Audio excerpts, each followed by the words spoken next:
Hello, everyone. I don't need to introduce myself. It's been done.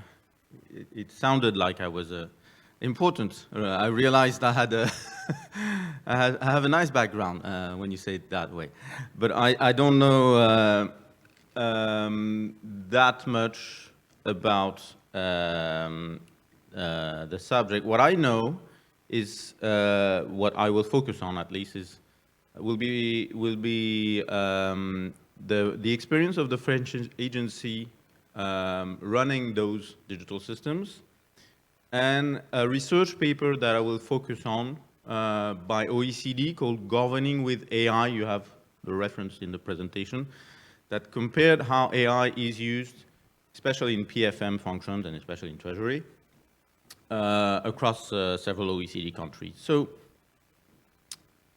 the development of AI has been accepted widely in OECD countries, and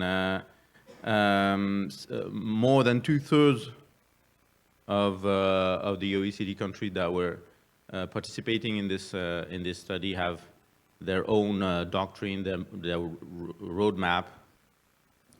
One key takeaway of this research paper is pretty simple.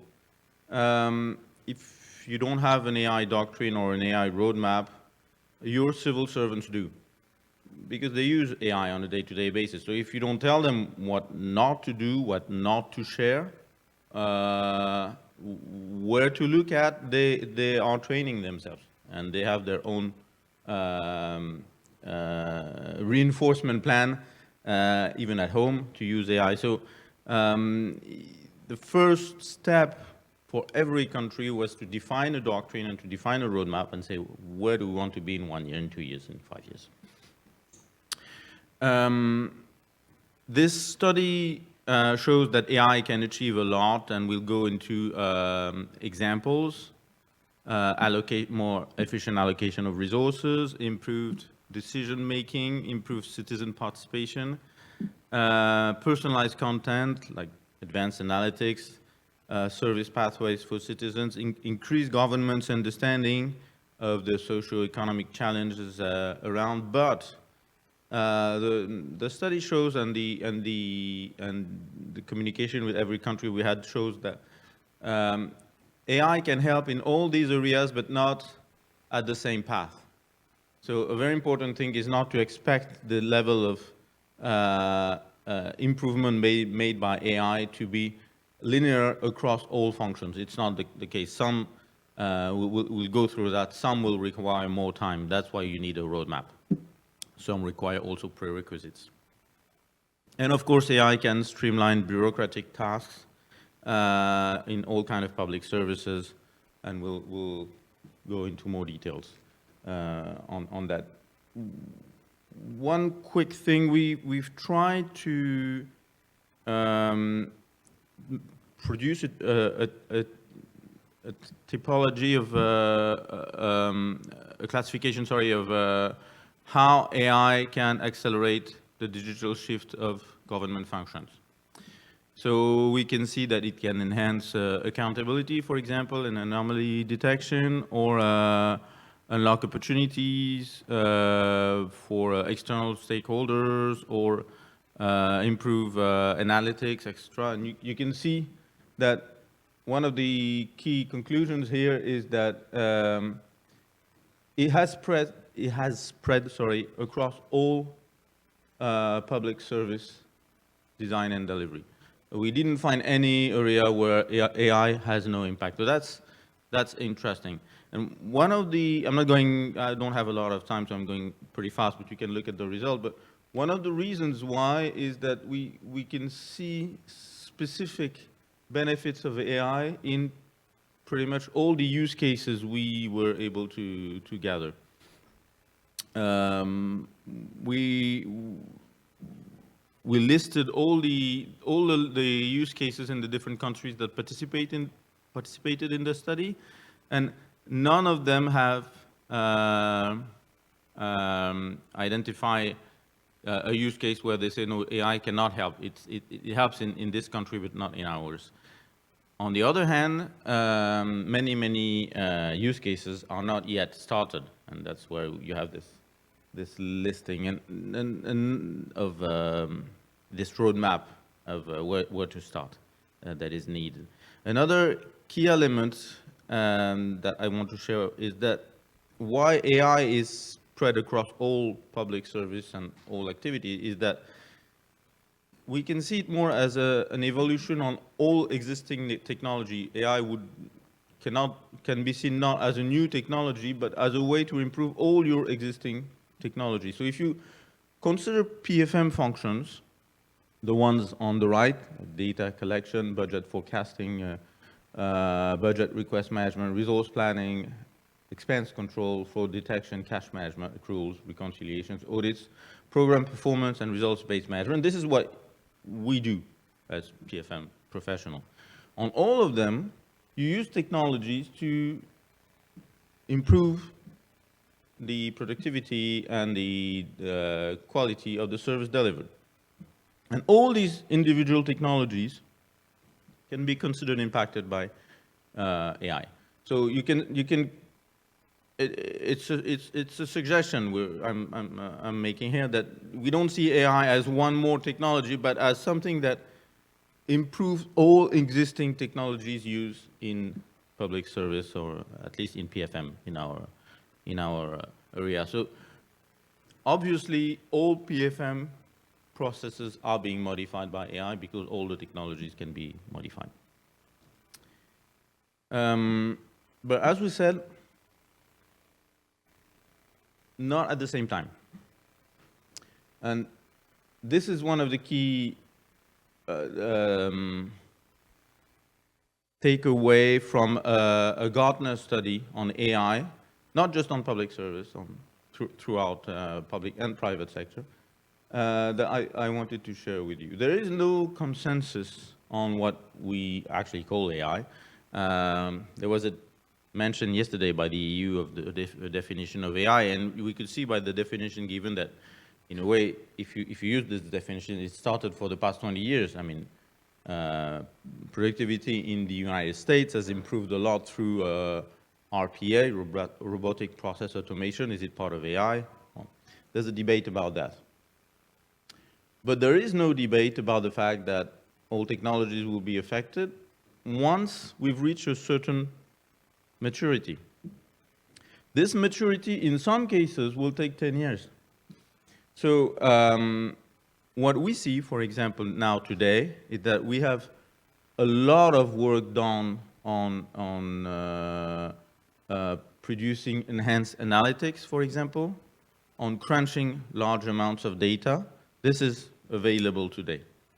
At the other end of the spectrum, what we call artificial general intelligence, the ability of artificial intelligence to produce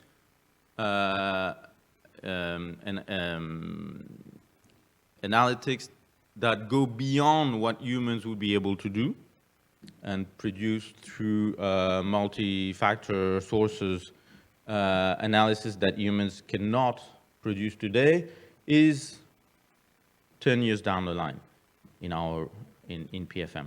So what this thing is saying is that we're not completely there yet. I mean, smart robots are not going to show up tomorrow.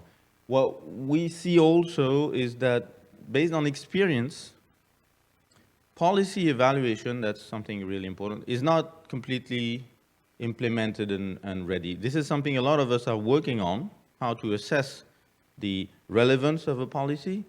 And today, the results are not fully convincing. Whereas forecasting, analytics, as I said, already work. So you can be front runners, but you have to realize that some technologies are not completely mature yet. So focusing on Treasury key issues, what the study showed was that you require more transparency and analytics capacity. You lack automated issue detection, like alerts, anomaly. You wanted more forecasting capacity and sustainability assessment. You wanted to reduce the cost of ownership of all the systems, legacy systems you run, and AI can help on that. You wanted you wanted assistance on the lack of experts. You wanted to use AI as surrogate experts.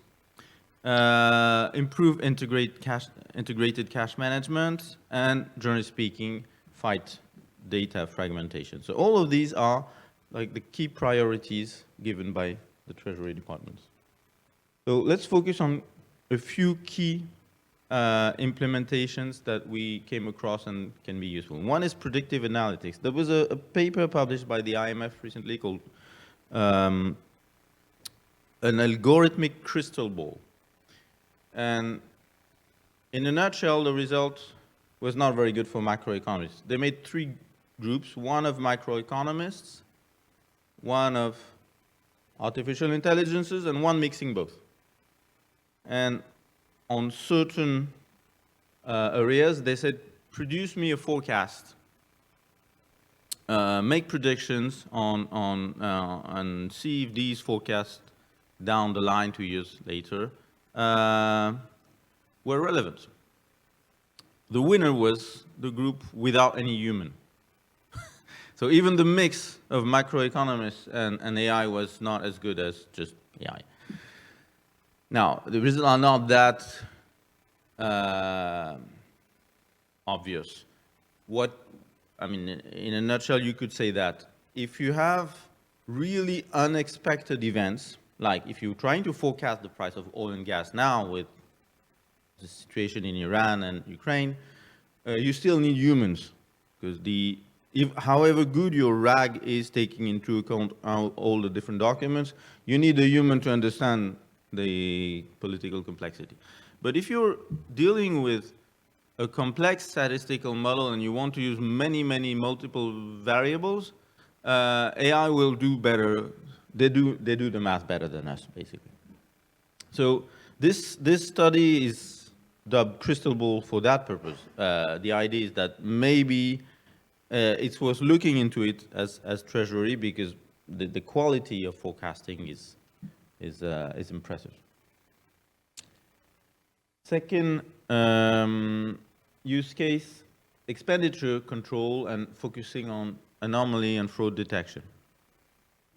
So let me go back to my own place. So I work in France in this agency, and we have implemented that in the IFMIS with control optimization for public expenditure. Basically, we've embedded an AI tool in the expenditure module of our IFMIS. And what it does is, when there's a request to pay an invoice, sometimes the systems, based on a RAG, will say, well, this you should check. It's just suggesting this, obviously. I mean, no AI will ring at a factory door and say, I want to make a control. It just points to a tax controller or actually a public accountant in that case, and say, you should check this invoice. There's something odd. Not necessarily that there is a fraud per se or an error, but there is a risk profile. What this AI does is it says, if you mix this element with this element with this element, usually it's worth checking. The results are doubled efficiency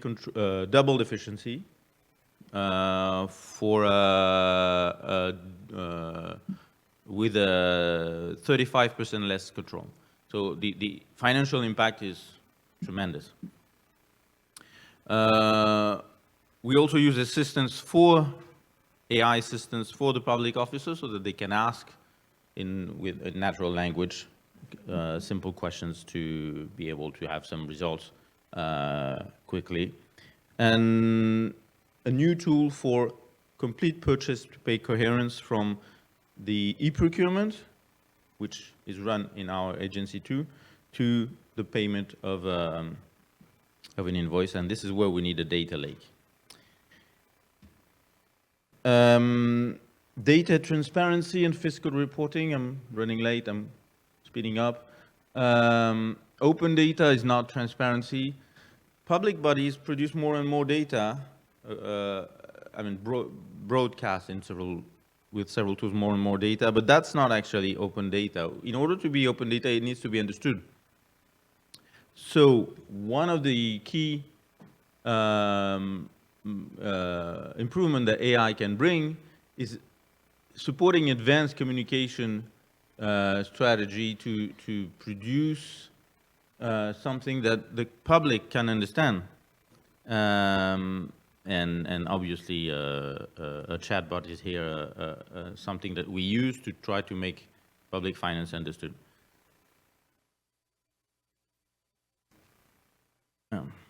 And last case study,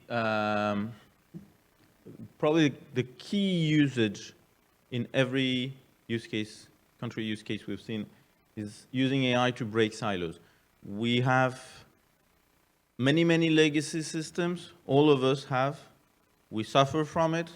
And even though there are new technologies, we're still running, I think D-Brain in Korea said they were using like 63 different source systems in their system. Well, we have about 80 plus. That's the whole financial system is 250 applications, but we run only part of them. Making all this data meaningful is extremely difficult. AI can help, has helped us. Let's make things clear. It was not simple. I mean, building a data lake through all these systems is really difficult, and it relies on, as you can see, on quite a few technologies that are listed here.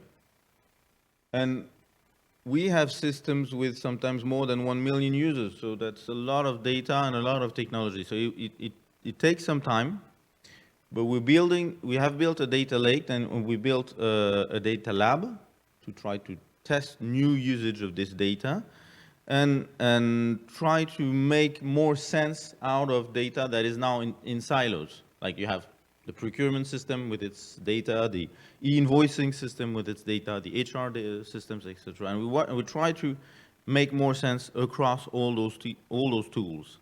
That's a major improvement, and we already have some very significant success using this data lab that enable us to get some AI tools. One of the key impediments that I wanted to share is the fight between on-prem and cloud. Some of our data is on-prem. We manage it in our data centers. Some is cloud, like we have SAP, for example, as a large part of our expenditure system. Not easy to have an AI agent or use an AI marketplace gathering data from both on-prem and cloud. So you have to have a strategy that is sometimes very complex in there. This is just to scare people, all the different technologies that we have been, all the application dealing with Chorus in the center, which is the expenditure FMIS that we're running. But again, every green little petal of this kind of flower is a ministry. So that's all the data we're gathering. That's complicated. Obviously, a lot of risks on hallucination, misinterpretation, misinformation too. So I'm not going to go through the detail of how you can misuse AI. A very significant example was given with Australia's robo-debt scheme that is shared in this OECD report, where the system unlawfully issued debt notice to about 470,000 households who had actually no debt. So if you rely too much on AI, you can end up with this kind of situation where people will feel that the switch to AI actually means not having a public officer to talk to and being requested to pay back a debt that they do not have. So this is typically where you need to have control over how you use AI. And just a quick example, It's just a video of me to show the risk of misinformation. So do I need to click or, yes. Hello everyone. I think I do not need to insist on the importance of AI for public finance in terms of efficiency improvements, enhanced data analysis, fraud detection, predictive analytics, and ultimately improving public services, but also the risks they represent in terms of disinformation, for example. Herkese merhaba. Sanırım yapay zekanın kamu maliyesi için önemini vurgulamama gerek yok. I picked Turkish. I could have picked Korean. That would have been. Gelişmiş veri I should have actually. But I can pick any language. Öngörücü analizler ve nihayetinde kamu hizmetlerinin just to show how misinformation can aynı zamanda örneğin dezenformasyon açısından temsil ettikleri riskler de especially when we are in charge of producing the truth in terms of PFM data and accounts. And we have been facing, for example, false interviews. This is something we've already seen, like real people through a deep fake, giving opinions on public finance that they never actually gave. So the race to proof of concepts here is something I wanted to insist upon. In many, many countries, you have like a race to do small things with the AI because every department, budget, economic forecasting, Treasury, general inspection, tax, customs, everyone has its own little data lake, its own tool. At some point, you need to have your own plan. Otherwise, what you'll have is small proof of concepts with a lot of risks and disaligned information with vendors pushing their solution instead of you saying what you need. So if you already list today what you have in your country, you usually see that you have many initiatives that are not really aligned. That's the case everywhere, at least in OECD countries, but I think that's the case everywhere. So you need to make sure that you don't make proof of concept just for the fun of it. The idea is not to please scientists, I mean data scientists. The idea is to get somewhere. So you need to have a use case over a consensus of what is a priority. You need to assess the value of what you're doing and design a solution and choose providers on the basis of this value assessment and scale up, be prepared to scale up, and then monitor impact over time, including risk. So this is my last slide. Security is throughout all levels, but the idea is you have to have a governance. And however difficult it is to find a data scientist or a data engineer, all those profiles that we're looking for, the most difficult profile to find is someone able to pilot that and make sure that at all level, political, legal, organizational, semantics, syntax, technical, of the data and of the projects, you have a view, you have a plan that is comprehensive and integrated. And this is something that we're lacking in many, many countries, I believe, especially in mine, and that we have to enforce through strong governance. The idea is not to start multiple AI projects, but to have an overarching plan that we are able to implement over years. Thank you for your attention. I'll be open for questions.